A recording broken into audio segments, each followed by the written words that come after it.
Bulletin میں ایک بار پھر خوش آمدید. خبروں کے سلسلے کو آگے بڑھاتے ہیں. بات کرتے ہیں سانحہ لاہور کے خلاف. جرمنی کے شہر فرینکفرٹ میں منہاج القرآن اور پاکستانی کمیونٹی کی جانب سے پاکستانی کونسل خانے کے سامنے احتجاجی مظاہرہ کیا گیا. مزید تفصیلات جانتے ہیں ہمارے نمائندہ شبیر احمد کی اس رپورٹ میں. کو رات کی تاریکی میں منہاج القرآن انٹرنیشنل کے مرکز اور ڈاکٹر محمد طاہر القادری کے گھر پر پنجاب پولیس کے تشدد سے 12 سے زائد افراد کی شہادت کے خلاف پاکستانی کونسل خانہ فرینکفرٹ کے سامنے منہاج القرآن انٹرنیشنل فرینکفرٹ کے زیر اہتمام احتجاجی مظاہرہ کیا گیا، جس میں فرینکفرٹ سمیت جرمنی کے مختلف شہروں سے پاکستانیوں کی سیاسی، سماجی اور مذہبی تنظیمات کے رہنماؤں، کارکنان اور پاکستانی کمیونٹی کی بڑی تعداد نے شرکت کی، جن میں پاکستان مسلم لیگ کاف، Pakistan Peoples party Germany, Pakistan Tehreek Insaf, MKM Germany اور اسلامک سینٹر فرینکفرٹ شامل تھے. آج اگر آپ اپنی تاریخ دیکھیں کہ پچھلے تواتر کے ساتھ یہ ظلم کا سلسلہ جو ایک جاری ہے.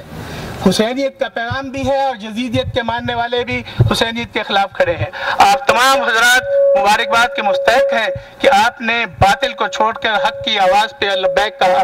اس کے علاوہ منہاج ویمن لیگ فرینکفرٹ اور مختلف شہروں سے پاکستانی خواتین اور بچے بھی اس مظاہرے میں شریک ہوئے.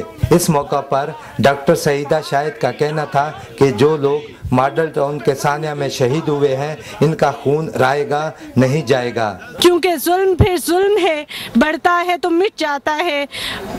خون پھر خون ہے، ٹپکے گا تو جم جائے گا. خاک صحرا پہ جمے یا کف قاتل پہ جمے، تیغ بیداد پہ یا لاشا بسمل پہ جمے. خون پھر خون ہے، ٹپکے گا تو جم جائے گا. کٹتے بھی چلو بڑھتے بھی چلو، آپ لوگوں کے لیے کٹتے بھی چلو بڑھتے بھی چلو. بازو بھی بہت ہیں، سر بھی بہت. کٹتے بھی چلو بڑھتے بھی چلو، بازو بھی بہت ہیں، سر بھی بہت. چلتے بھی چلو کہ اب ڈیرے منزل ہی پہ ڈالے جائیں گے.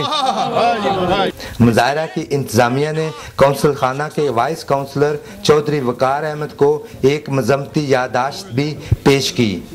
مظاہرے کے اختتام پر ماڈل ٹاؤن کے شہداء اور MKM کی رکن نیشنل اسمبلی کے لیے دعا کی گئی.